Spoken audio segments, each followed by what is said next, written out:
একের ভিতর তিনটা জিনিস। একটা জিনিস দিয়ে তিনটা খুবই উপকারী এবং খুবই মূল্যবান জিনিস আজকে আপনাদের সাথে শেয়ার করব। আসসালামু আলাইকুম, কেমন আছেন সবাই? আশা করছি সবাই অনেক ভালো আছেন। নতুন একটা ভিডিওতে সবাইকে আমন্ত্রণ জানাচ্ছি। এই যে ব্লেন্ডার ট্যান্ডার নিয়ে সবকিছু নিয়ে একদম হাজির হয়ে গেছে। এটা কি আইসক্রিম? না মুরব্বি, ভুল করছেন, আইসক্রিম না। এটা হচ্ছে আমার 15 দিনের জমানো দুধের স্বর। দেখেছেন? ওয়াও, কি সুন্দর, একদম একদম আইসক্রিমের মতো হয়েছে না? এই যে দেখেন, এগুলো আমার বাসায় প্রচুর দুধ খাওয়া হয়, তো ওই দুধের স্বরগুলো আমি জমিয়ে রেখে দিই।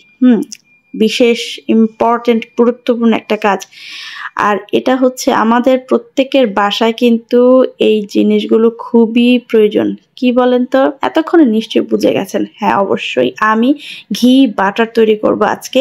একটা রেসিপিতে 3টা গোল হয়ে যাবে। আমি স্বরগুলোকে প্রথমে ফ্রিজে ঠান্ডা করে নিয়েছিলাম। এখন আমি এগুলোকে একটা ব্লেন্ডার জারে দিয়ে খুব ভালো করে ব্লেন্ড করতে থাকবো। প্রথমে 2-3 মিনিট ব্লেন্ড করার পরে তারপরে দেখবেন কি সুন্দর ক্রিমি একটা টেক্সচার হয়ে আসবে। এই যে দেখুন, কত সুন্দর স্মুথ একদম ক্রিম হয়ে গেছে না?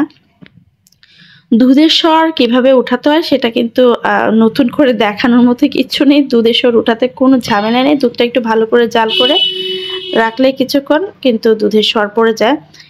কিছুক্ষণ ব্লেন্ড করার পরে এই যে দেখুন, আবার এই যে দুধের স্বর থেকে এই যে বাটার আলাদা হচ্ছে আর বাটার মিল্ক কিন্তু আলাদা হওয়া শুরু হয়েছে। এই যে দেখুন, দেখছেন? এখনো পুরোপুরি আলাদা হয়নি, আরও কিছুক্ষণ এটাকে আমাদের ব্লেন্ডার জারটা চালিয়ে ব্লেন্ড করে নিতে হবে। এই যে দেখুন, আবার আমি আরও কিছুক্ষণ এটাকে ব্লেন্ড করে নিচ্ছি।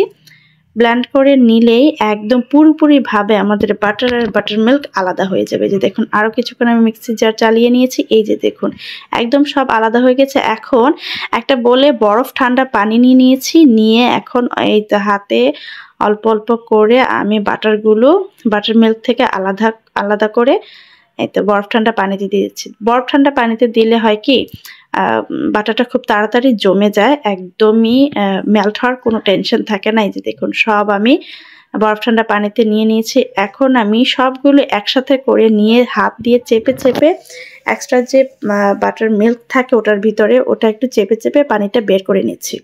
এই যে দেখুন, কত সুন্দর, একদম কোনো ঝামেলা নেই। আগের দিনে সনাতন পদ্ধতিতে করতে গেলে অনেক কিন্তু ঝামেলা পোহাতে হতো, এখন ওইরকম ঝামেলাই নেই। এই যে দেখুন, আমার বাটারটা আমি একদম নিয়ে নিয়েছি। তো আমার ঘরে ঘির চেয়ে বাটারটা একটু বেশি ব্যবহার হয়, তো আমি এই বাটারটা থেকে কম অর্ধেকটা আমি একটু ঘির করার জন্য রেখে দেব, আর বাকিটা আমি বাটার হিসেবে ব্যবহার করব। আমার ছেলের বিভিন্ন খাবার বা বিভিন্ন খাবারে কিন্তু আমার বাটার প্রচুর প্রয়োজন হয়, আর ঘিটা তো এমনিতে কিনে নিয়ে আসা যায়। তো বাটারটা না আমার কেনাটা বেশি একটা ভালো লাগে না, আমি বাসায় ম্যাক্সিমাম সময় বাটারটা তৈরি করে থাকি। আর দুধের স্বর জমানোর সময় অবশ্যই আপনারা দুধের স্বরটা ডিপে জমানোর চেষ্টা করবেন, না হলে কিন্তু নর্মালি কিছুদিন থাকার পরে একটা গন্ধ চলে আসে। আর এই যে দেখুন, আমাদের বাটার মিল্ক, মানে আমরা যেটাকে মাঠা বলি আর কি, মাঠা কেউ হয়তো ঘোল বলে। এই যে দেখুন, মাঠা আমাদের রেডি। বাটার মিল্ক, এটা দিয়ে আপনারা যে কোনো মিষ্টি জাতীয় কিছু তৈরি করতে পারেন বা এমনিতেও খেতে পারেন। তো আমার শাশুড়ি এবার মাঠা খুব পছন্দ করে, তো মাঠাটা আমি আমার শাশুড়ির জন্য রেখে দিব। আমি 2 দিন পরে বাড়িতে যাব, তো এটা আমি আমার আম্মার জন্য, মানে শাশুড়ি আম্মার জন্য নিয়ে যাব। আর এই যে দেখুন, আর বাকিটা একটু আছে, এটা রিয়ানের বাবাকে জন্য রাখবো, উনি একটু খেতে পছন্দ করে, তো দিব। আর এ হচ্ছে আমার ঘিয়ের জন্য যে বাটারটা প্রয়োজন, এটাই আমি এখন মেল্ট করে নিচ্ছি, ঘি করে নিব। চিন্তা করা যায়, দুধের স্বর, দুধ তো আমরা খাই, আর এর স্বরটাকে যদি আমরা কিছুদিন জমিয়ে রাখি তাহলে কিন্তু আমাদের একসাথে 3-4টা জিনিস হয়ে যায়। দুধ খাওয়া হলো, ঘি পাওয়া যায়, বাটার পাওয়া যায়, বাটার মিল্ক পাওয়া যায়, একসাথে 3-4টা জিনিস পাওয়া যায় একটা জিনিস দিয়ে। ভাবা যায়, এক গোলে 4 ছক্কা, দারুণ। মানে একটা বলে 4টা গোল। এই যে দেখুন, ঘিয়ের রংটা কি সুন্দর হয়েছে। আর যে ঘিয়ের ভাজার পরে যে নিচের যে এগুলো থাকে, এগুলো না লবণ দিয়ে ভাত দিয়ে মেখে খেতে আমার কাছে অনেক ভালো লাগে। আর ঘি ভাজার কি সুন্দর মোমো ঘ্রাণ চতুর্দিকে ছড়িয়ে পড়েছে, আহা কি সুন্দর। আমার হাজবেন্ড তো বাসায় পৌঁছে বলছে কি এত সুন্দর ঘ্রাণ, কি ঘি বানাইছো নাকি?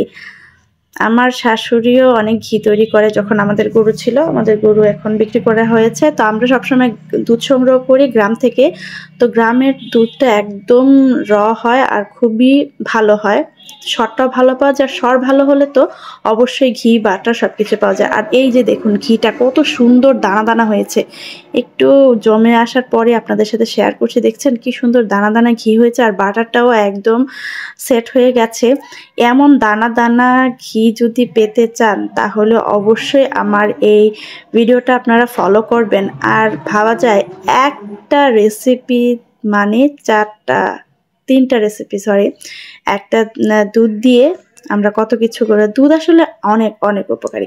তো আজ এই পর্যন্তই, দেখা হবে অন্য কোনো আয়োজনে। সে পর্যন্ত সবাই ভালো থাকবে।